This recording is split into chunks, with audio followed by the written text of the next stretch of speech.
Hello there everybody, this is Tigitar here and welcome back to another episode of Tigaria. Back with another quick update here. I've been working on the smaller structures on the left and right hand sides of the main center there.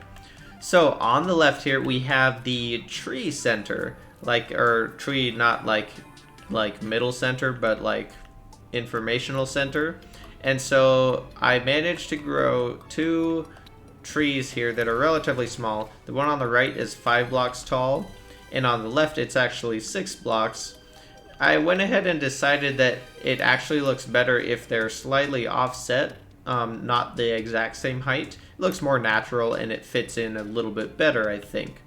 So those are there. It took way too long to get these actually. I spent probably 10 to 15 hours trying to grow two that had both sides on the lower trunk, but in the end I gave up and only settled for one half of the trunk to be grown. So this is what the build kind of is now. It's kind of an empty shell ready for signage and different items to get filled in, and so I have some of those today. After I show you around, I figured maybe we could try to place that in there together. But as far as the structure goes, pretty simple. The floor is white painted marble, which I just realized I think I forgot to replace that with marble on the houses on the right hand side, so that might also be something we do today. There are sandstone columns painted white for the doorways down below, similarly to the rest of the main structure that we started with. And then same block palette for the bricks, a couple of non-painted marble doors here, and then most of the, oh look, slime is falling from the sky, wonderful. Most of the rest of the exterior is basically just copied with a similar theme from our original structures over here. But then as we got up to the top half, I wanted to change the roof up. I thought about doing the same type of roof with the gold and platinum bricks as we did here, but I thought maybe using a wood roof would look a little bit better. Dynasty wood, and then in the center there's a little bit of rich mahogany wood that separates the interior of the roof into 3 different compartments. And the rich mahogany wood is actually painted brown to fit a little bit closer with the Dynasty instead of having that pinkish hue to it. Then up on top, there are just golden platforms that I hammered either into stairs or into half slabs to fit against the roof surface. And then behind those, I placed rich mahogany fence that's painted brown to fit the color as close as I could. And so it adds just a little bit of depth and an interesting outline to it. The inside of the roof there are just 3 candelabras out of rich mahogany. And then there are also some rich mahogany lanterns hanging from the outside, as well as candles on the little balconies here. The chandelier in the center is sort of homemade because it's an even build here. There is a 2-block center because I copied the island structure after the center one, or after the first one under the trees that we built. So it ended up having a 2-block center, so I decided to stick with it. It actually fits better for the roof, I would say, overall. But the only funny thing we ended up with was this chandelier. So I just used some gold bricks and then hung some lamps made out of marble from them. And there's this double chain that's supposed to be kind of supporting it right now, but I'm not really sure about it. I know there's kind of a lot of details, and I probably don't need to add this much. You could probably see from yourself. Now, let's go take a look on the right-hand side and see the opposing structures. So first of all, to replace where the trees are on the left, we have this large sort of marble hall that I tried to do. And now that I'm thinking about it, actually, I mentioned having to replace the floor. So let's actually just grab some marble and do that real quick. All right, here we go. I think this will help a lot, actually. I think I want to just replace the entire floor with this. probably up to where the pillars come down on the right and left sides. There we go. Okay, yeah, that adds a little bit, makes it a little bit cleaner. So I'll go into the details a little bit here. Basically, I wanted it to be like a grand looking hall where I'll eventually be able to put information about the whole build and the process of building it and stuff like that. But I wanted it to have this feel of grandeur, kind of. The walls are actually 3 thick on the left and right sides. And they're sort of an interesting pattern of white painted adamantite beams on the outside and then white painted crystal blocks on the inside with actually meteorite bricks connecting the two. And then in the center, to add details, there are gold platforms on either side of a piece of luminite brick that is painted white. And then there is also an upper doorway right here, sort of at the same height as the doorways for the houses on the outside. Now, this doorway actually serves a pretty special purpose, and the reason that these are all here, or one of them, is because if you start, say, on this little platform in the center of the base, and you're hovering, you can hover horizontally and go straight through all the way to the outside of the oval without hitting any blocks. So it's actually really fun to do this and pretty satisfying. You can just hover all the way back and forth because of the height on these special little doors here. So that's one of my favorite parts about this central section so far, actually, that you can do that. Anyway, after I did the walls, I went up for the roof, and the roof palette is largely the same as the standard bricks that we've been using. But I did mix a few meteorite bricks in addition to add a glowing effect. And behind the meteorite bricks, I actually most of the time placed diamond gemspark walls, because otherwise during the dark it would glow sort of orangey red. And you can see just a little bit if I fly far away here.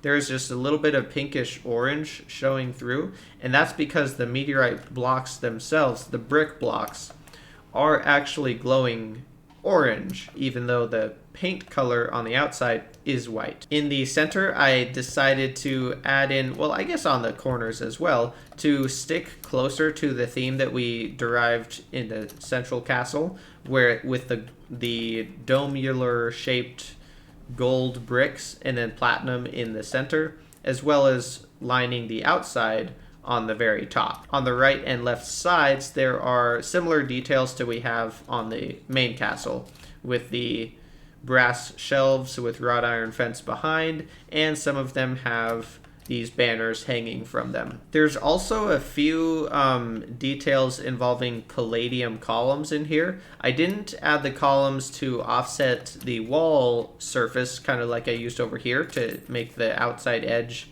have texture, but instead I used a little bit right above the upper doorway right here to add this weird curved block on the right above the doorway.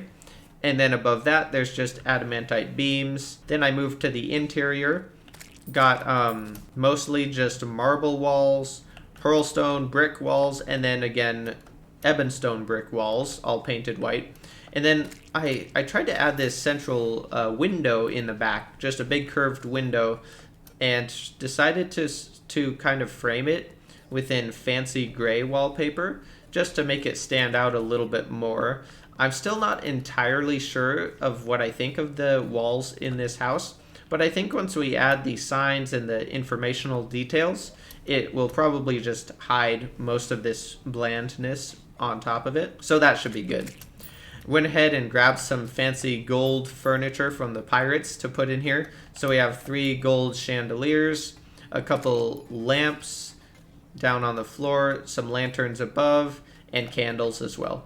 Even these 2 candelabras, I learned actually a cool new trick. You can actually put candelabras on pillar statues, and they can be the pedestal holding up the candelabra. I actually really like that. The only thing is you have to do it with a teleporter floating trick to place the candelabra in midair, and then place the statue underneath it after you've placed the candelabra. So that's pretty neat. I'm pretty excited about those. Then in the center, I tried to do a bit of a water feature. Tried to do an interior fountain in the main in the hall to, I don't know, add to the feeling of grandness. And I actually think it came out okay. There's some rich mahogany fences used, and then living or waterfall. What's it called again? Oh, I think it's just called waterfall blocks, isn't it? So waterfall block wall in the just placed as the wall behind a couple of regular water fountains, which are actually also floating, by the way. In the very bottom, to have like the, I don't know what you call it, the big bowl that catches the water where the fountain actually sits in, is actually adamantite beam painted white and then actuated, so it's not in the way here of walking in front of it. And then there's a couple little platforms that are actually metal shelves, and some of them are actuated. These outer two corners are not. And I may actuate those as well. I'm not totally sure. But anyway, that's kind of how I did the little water feature. You'll notice it's not centered on the... Oh, slime stopped falling from the sky. Nice.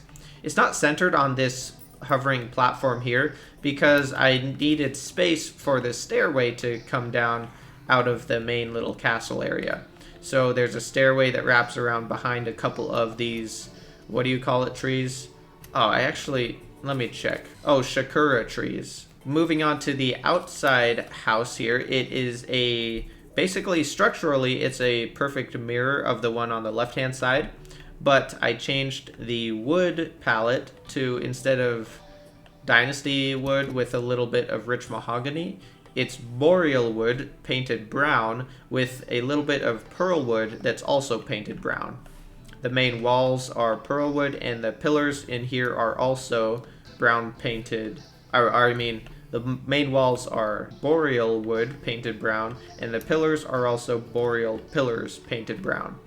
Now, interestingly, the lights are not boreal because the boreal lights are you use ice torches to make, and they're all blue.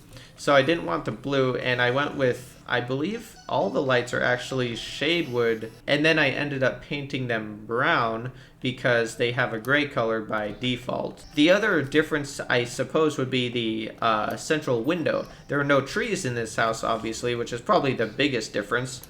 And so I put a larger oval window down below. So I'm pretty sure that's more than enough talk about these little builds. Let's get into seeing if we can add some furniture in here and get started with the, I guess, filling them in and seeing how we want to lay out the rest of the building's interior, that is. I brought a handful of things with mainly in mind, actually, first of all, the tree theme that we wanted to fit into this house over here. Looking at it, there's actually not a whole lot of space in here to put like 3-block wide furniture, like the living loom. I was thinking about trying to put that in here. I do like the potted cedars because they're only 2 blocks wide, unlike some of the other variants that you buy from the Dryad. However, this candle up above here is preventing us from placing one right here. Maybe we could move this candle inside of the beam instead of outside, and then we could plant a cedar here.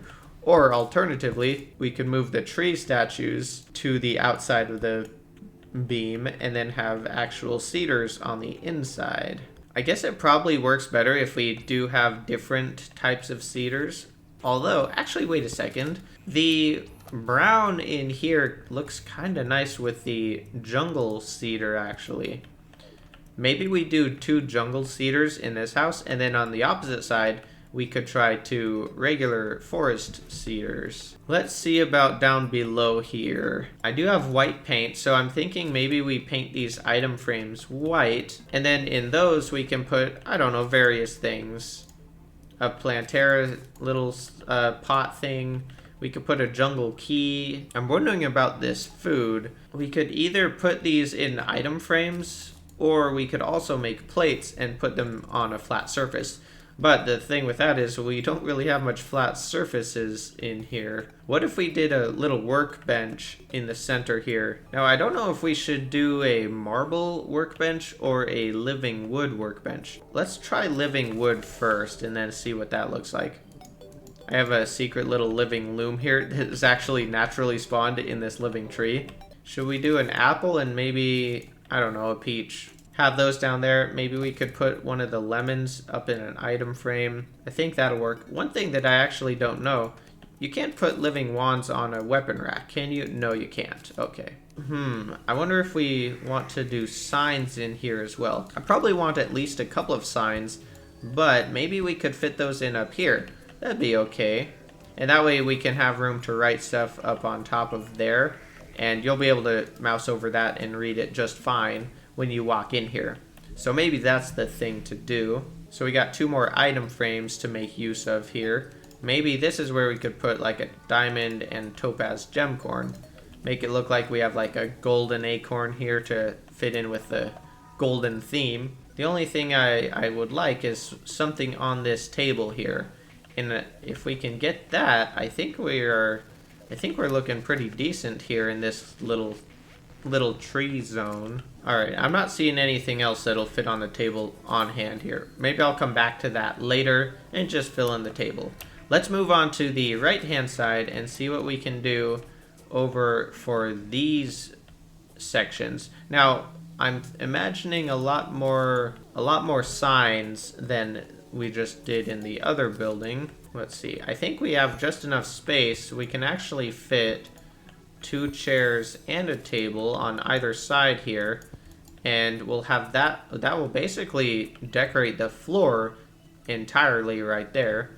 It's all filled in, and then we can add stuff on there, and we have all of the walls to do item frames, weapon racks, and signs. A couple of weapon racks would actually fit in right here pretty well.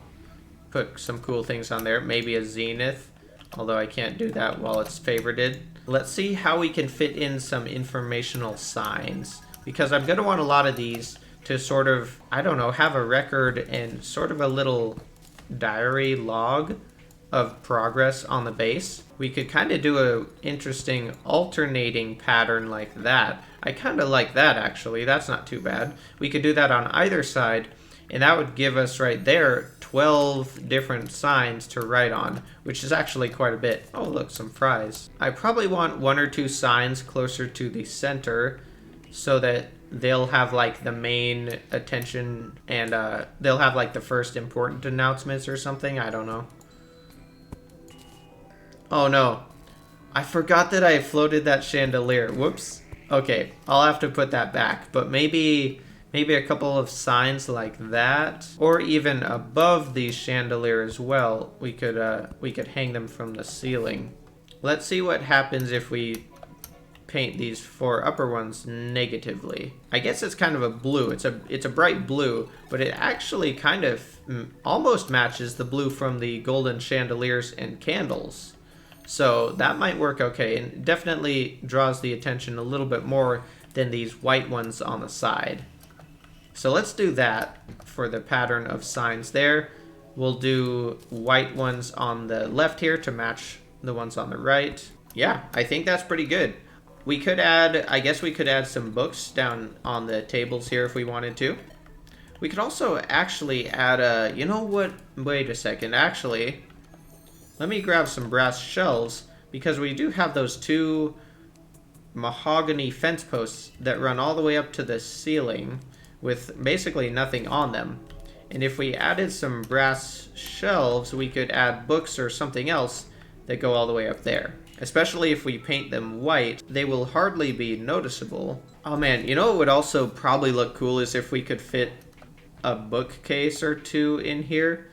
Oh man, maybe, what if we wanted bookcases instead of these tables? I'll make a couple and let's mess around with these. Those bookcases do look pretty cool. I think it might look better than the tables did. We can put books on top of the bookcases. Oh yeah, so now we can actually fit quite a few books all around. And I do not want 3 of the same books right here, though. That's a little much. So we got one last building out here, and actually I don't really know like what we even need to use it for. I guess we could just have it as like a continuation of signage and books and information if we run out of space here. Like the signs do definitely fit pretty well on these brick sections on the left and right. I do kind of like the look of the signs themselves as well, so maybe I'll just leave I'll just go with this for now. Let's see if we put potted forest cedars on this side. Does that contrast too much with this with the wood over here, or not really?